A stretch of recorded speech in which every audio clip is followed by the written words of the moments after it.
Excelente. Na aula de hoje, nós vamos fechar o nosso ciclo de 4 palestras, 4 encontros, discutindo transformações e mudanças na sociedade, advindas desde o capitalismo e demais transformações, seja decorrentes do capitalismo ou a ele associados. Transformações essas que impactam na forma de nos organizarmos como povo, como democracia, como sociedade, e na maneira como nós ocupamos os espaços, e os espaços são, assim, atravessados por diferentes lógicas, diferentes formas de ocupação, e na maneira como a qual nós precisamos compreender essas questões.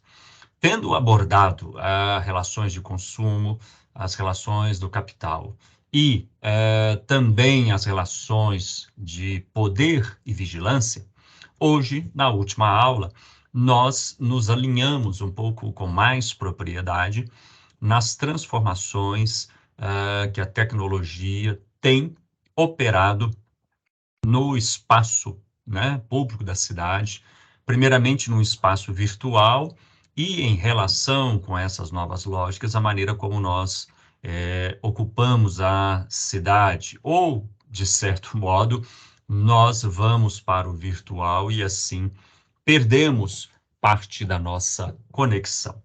É importante a gente deixar bem claro que há uma grande relação de teorias e de reflexões que podem ser feitas a partir das transformações tecnológicas, sobretudo as mais recentes da tecnologia e principalmente da inteligência artificial. Nessa aula, sobretudo, nós vamos focar naquelas transformações que impactam o nosso conceito e a nossa relação com a democracia. Estamos aí ao final de um segundo turno de eleições com um forte peso histórico, né? Principalmente o acirramento, né?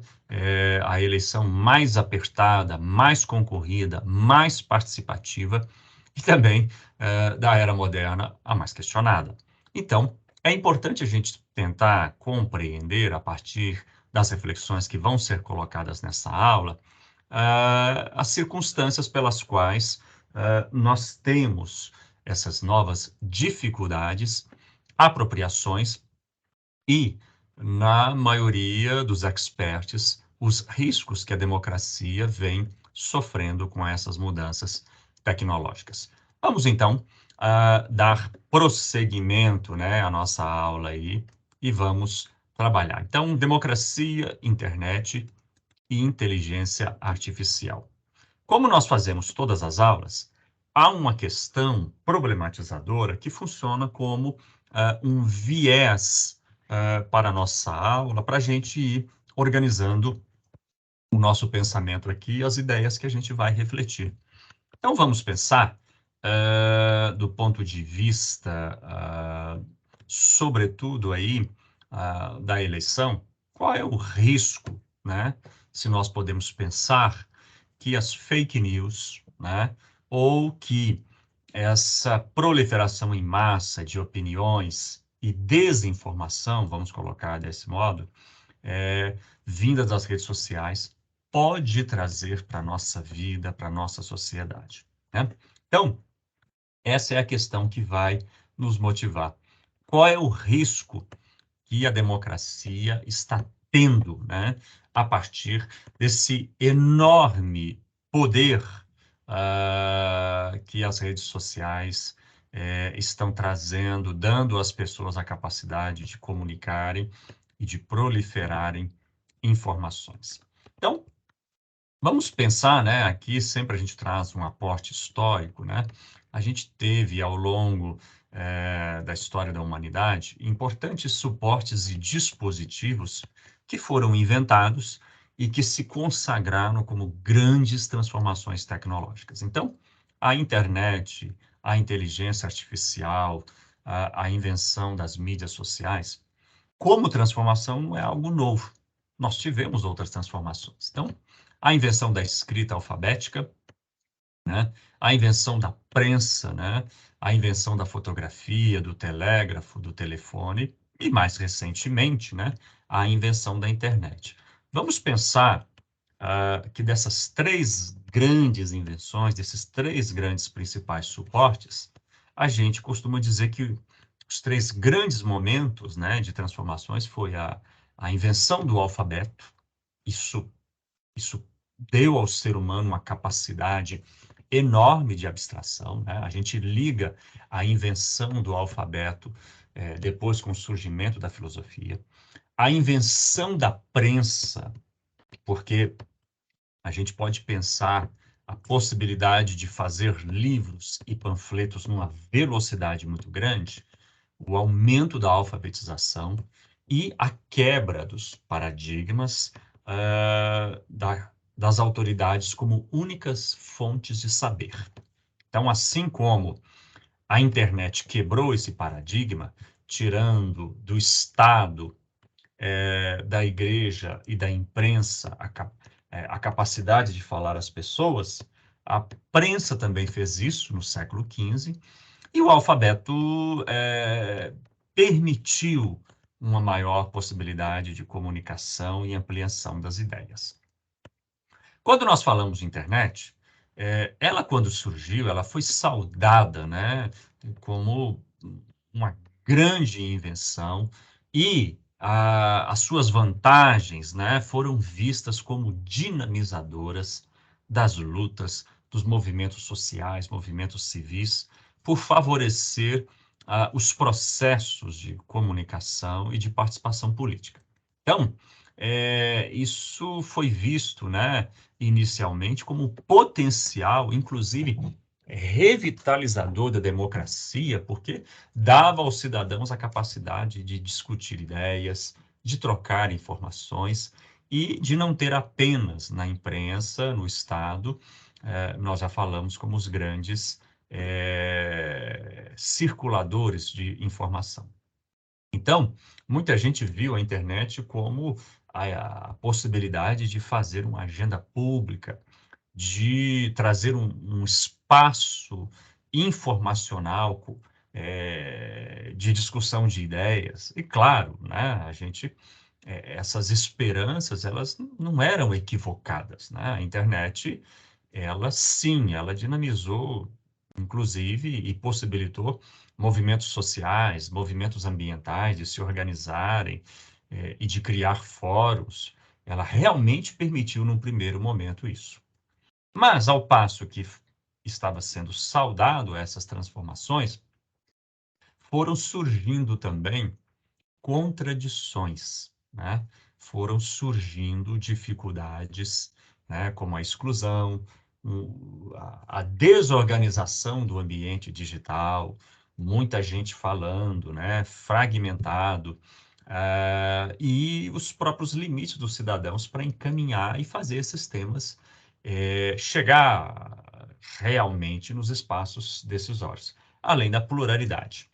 E aí, alguns teóricos começaram a verificar a tentativa de um certo equilíbrio. Como que a gente concilia as grandes expectativas das vantagens com as contradições que começavam a surgir? Então, alguns teóricos começaram a perceber o seguinte: olha, a internet, ela permite sim um rearranjo do sistema democrático, né? Ela permite participação do cidadão, ela permite mais deliberação dos negócios públicos, né? Ela pode, de certa forma, revitalizar, mas não substituir a democracia representativa pelo voto. Ela pode facilitar a criação de grupos de conversação, fortalecer plebiscitos e dar ao cidadão possibilidade de consulta de temas, né? Ela realmente, o Manuel Castells, né? Ele acertou muito nisso.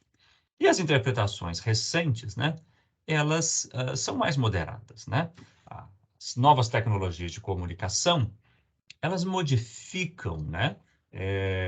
Alguns aspectos, mas não todo dos campos sociais tradicionalmente estabelecidos, né? As esferas de poder, Alguns campos são ali influenciados, mas continuam tradicionalmente existindo como sempre foram, né? Então, não há uma mudança efetiva. Agora, quando nós começamos a perceber nos últimos anos o perigo, né, sobretudo das fake news, e isso quando esses autores estavam discutindo isso, vamos imaginar aí coisa de 10 anos atrás, 15 anos atrás, hoje com as fake news, com a inteligência artificial e nos últimos anos, né, vamos colocar aí nos últimos 6 anos, um ressurgimento da extrema-direita e de ideias de inspiração fascista, a gente começa a verificar o perigo, né, da inteligência artificial nas mãos de pessoas mal intencionadas.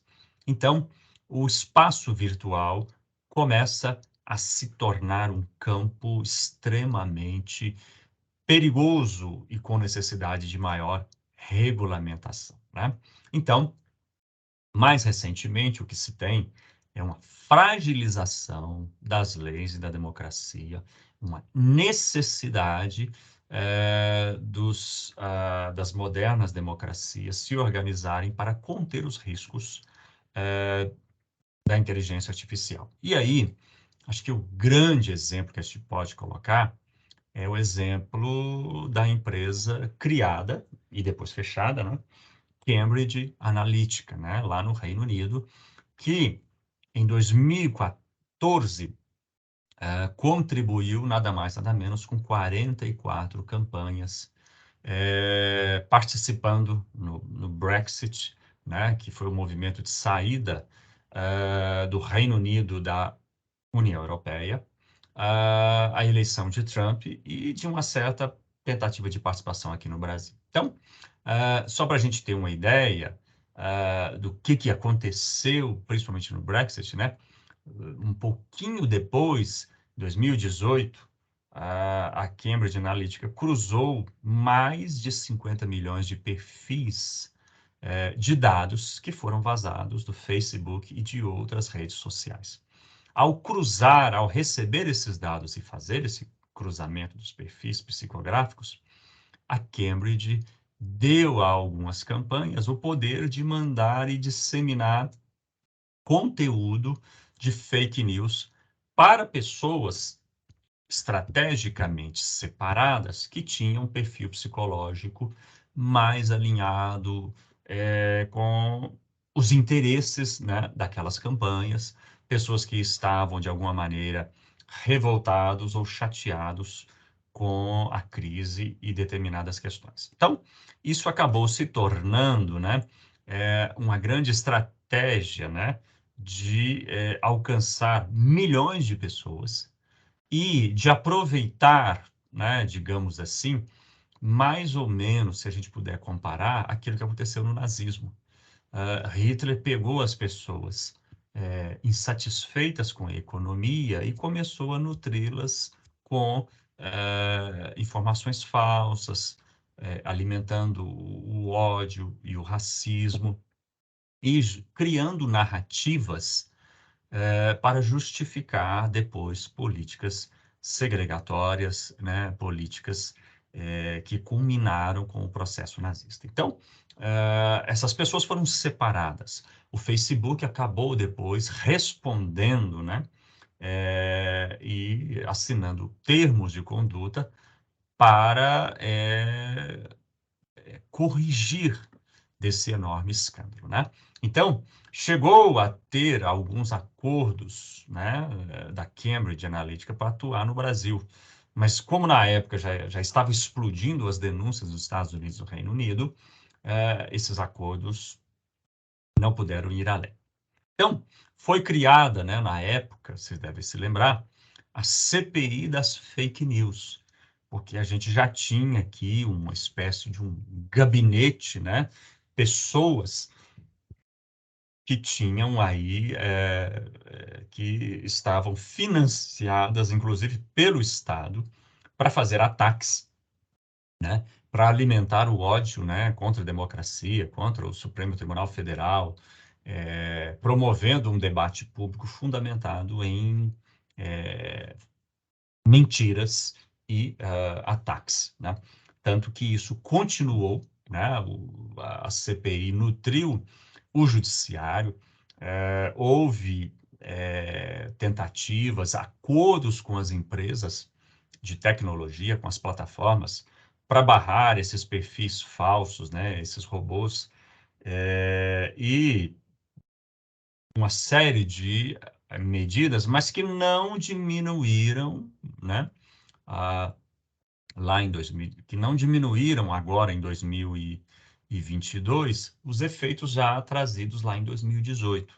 A gente acabou tendo isso novamente.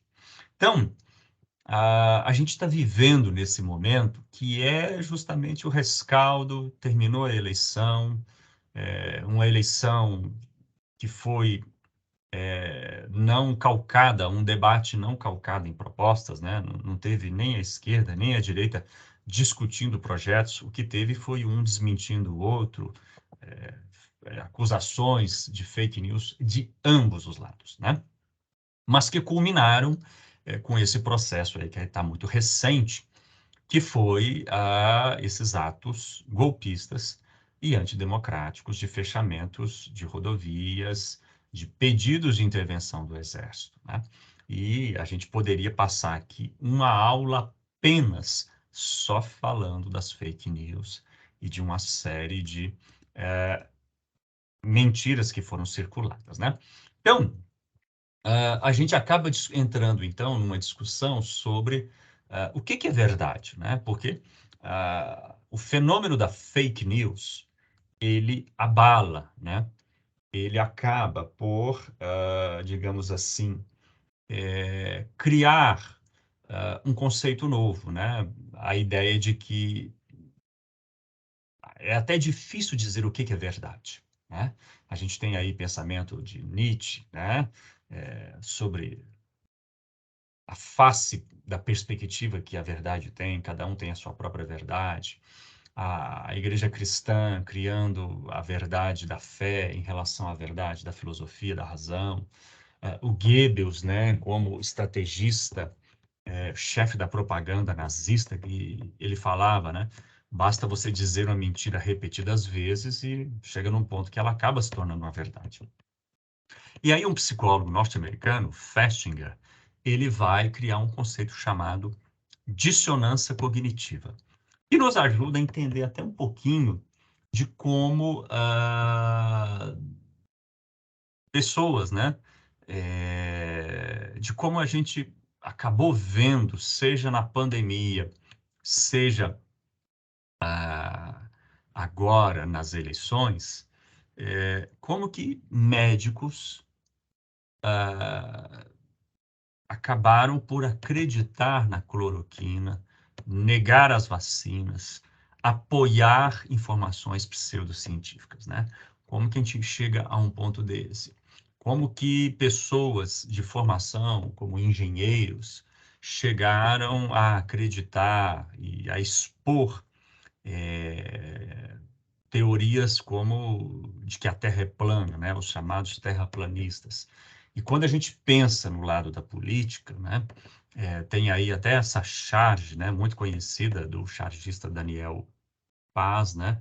Que é aquela coisa e que explica o conceito de dissonância cognitiva. Então, Festinger ele vai dizer o seguinte: existe psicologicamente no indivíduo um comportamento de que ele acredita, né? Ele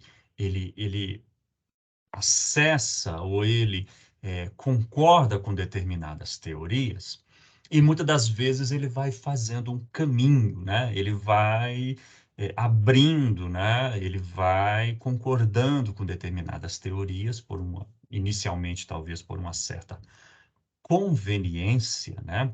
E mesmo quando alguém chega para essa pessoa depois e, a partir de fatos, a partir de ciência, a partir de dados concretos, demonstra para aquela pessoa que ela passou boa parte do tempo acreditando numa mentira, o Festing vai dizer que a dissonância cognitiva é o momento em que a pessoa tem diante de si uma possibilidade de um sentimento, um sofrimento emocional tão grande com a verdade, que é mais fácil ela continuar a acreditar na mentira, né?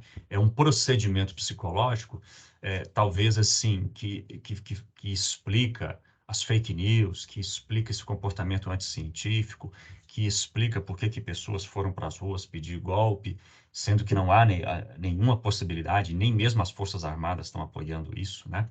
Como que pessoas acreditaram em mentiras de político e de religioso, né? A gente viu aí nas igrejas, recentemente, né, pastores infundando nas pessoas paranoias, né? E mesmo quando e a gente verifica que não foram pessoas apenas semi-analfabetas a acreditar nessas coisas, pessoas formadas, ah, é, pessoas com algum nível de cultural de conhecimento seguiram e seguem isso. Então, o Festinger vai dizer que a dissonância é aquele momento do conflito. É tão grande o sofrimento que a pessoa pode vir a encarnar ao descobrir a verdade, que ela automaticamente, por um procedimento de proteção, ela acaba reafirmando, né? Ela acaba encontrando uma forma de continuar preservando aquela falsa crença, né? Então, por isso que a charge brinca com isso, né? Não é uma notícia falsa? Olha, mas como pode ser falsa se ela está dizendo exatamente o que eu penso, se ela diz exatamente aquilo que eu gosto de ouvir, se ela me traz esse conforto emocional, né? Então, a partir daí, a gente tem até um neologismo, né?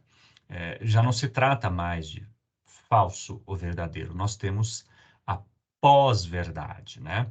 Então, é o uso dos apelos emocionais e das crenças pessoais em detrimento de fatos objetivos, né? Então, eu abro mão de fatos, eu abro mão da ciência, eu abro mão daquilo que seria a verdade, né, efetiva dos fatos, para dar lugar aos meus apelos emocionais, para ficar dentro da minha dissonância cognitiva, né? Então, a política trabalha muito com isso, né? Com esses apelos emocionais, a gente viu isso nas manifestações de rua, e principalmente naqueles atos contraditórios, né? Pessoas exigindo a intervenção militar em função de um direito à liberdade, né? Ou seja, é contraditório você pedir um instrumento militar que cerceia a liberdade dos cidadãos, que restringe a democracia, e é contraditório indivíduos pedindo justamente uma intervenção militar, com o argumento de que isso seria uma atitude democrática, né? Então, a gente viu isso muito nesse exato momento, né, daquele presidente que vai terminar aí no próximo 31 de dezembro, ele fazer isso com muita força, né? Então, é o apelo emocional, é a dissonância cognitiva, né? Sem nenhum nexo causal, sem nenhuma conveniência com os fatos, sem nenhuma preocupação com a evidência, ou o que quer que seja, né? Então, se a gente puder pensar de uma maneira mais ampla, né, o que a gente chama de fake news, notícias falsas, né, a gente pode ir na história. Na Reforma, isso foi feito com o uso de panfletos, né, para atacar o Papa. Escritores utilizaram falsas informações sobre seus desafetos, seus críticos, né? Na Segunda Guerra Mundial, o nazismo explorou isso, a propaganda de guerra utilizada nos aviões. Então, o fascismo, né, não é um fenômeno novo. O que talvez é novo é o suporte mediado pela internet, com o uso, né, com uma capacidade muito grande. Talvez aí é que a gente esteja não diante de um fato novo. Proliferar fake news não é novo, mas diante de um potencial enorme trazido pelas novas tecnologias. Então, nós temos a inteligência artificial escolhendo indivíduos, né? O uso de robôs para disseminar isso, né? A organização via WhatsApp, Telegram e outros canais, Facebook, Instagram, o próprio Twitter, né? Empresas especializadas na disseminação viral, né? Rápida, instantânea, para milhões de pessoas das notícias falsas, né? Além de profissionais, né? Preparados para isso, né? Um comércio, né? Enorme, né? A gente falava e-mails, mas 15, 20 anos atrás. Hoje você tem robôs, né? E a nutrição, né, de formadores de opinião, dos TikTokers, né, dos líderes religiosos ou de movimentos políticos. Então você tem uma máquina de produzir mentira e de alimentar a, digamos assim, a proliferação desse fenômeno da dissonância cognitiva. Então, não há outra alternativa, se a gente puder pensar, é ter mais regulação, né? Você aumentar a regulação, é você criar condições para que o Estado tenha maior controle. Aqui não é censura, né? Ninguém está falando de censura. Não se pode censurar a internet, mas é preciso pensar em esse desequilíbrio, né? Se a gente imaginar que a grande imprensa, pelo menos em tese, tem aquele cuidado de separar fatos, de criar canais e dar lugar para que os dois lados envolvidos em qualquer notícia emitam seus pareceres, não se pode entregar para esses indivíduos, essas empresas mal intencionadas, o poder de disseminar mentira. É impossível, né? Por isso que o judiciário tem agido e sido muito criticado, e até mal criticado, né? Disse que o STF está cerceando a liberdade do artigo 204 de opinião das pessoas. Mas a gente pode pensar, é possível falar em liberdade de opinião sem estar ligado o outro princípio, né?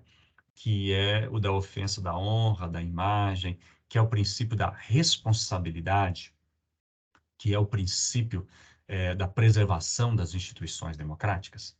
Então, é preciso que tenha alguma regulação, sim, algum controle, que não esbarre, obviamente, em censura, mas que, obviamente, responsabilize indivíduos, empresas, organizações, partidos políticos, quem quer que seja, que dissemine conteúdo que fomente o ódio, conteúdo que prolifere notícias falsas, conteúdo que traga prejuízo para a democracia, ao direito de ir e vir, fomente atos contra o Estado democrático de direito, né? Então, nós temos visto ações do Supremo Tribunal Federal e acredito que vamos ver mais ações, mais ordenamentos jurídicos, né? Mais controles sendo criado para regular e quem sabe, né? A partir desses instrumentos, a partir da nossa discussão, a partir dos fóruns especializados, uma educação para a responsabilidade do uso da liberdade de expressão, né? Uso consciente, cidadão e responsável da internet. e, sobretudo, responsabilidade, né? Não há como nós não pensarmos, né, no uso responsável da internet, das redes sociais, do nosso direito de fala, do nosso direito de opinião, né, da nossa maneira como nós nos portamos. Bom, esse é o nosso conteúdo, né? Essas são as nossas referências, e esse é o nosso conteúdo, né? A nossa preocupação e, principalmente, né, de salvaguardar e de proteger a democracia, a sociedade e de pensarmos, né, o espaço público, né, já que nós temos agora um outro espaço, além do espaço social, esse espaço virtual com o qual nós nos relacionamos, no sentido de que ele seja extremamente importante para todos nós. É isso.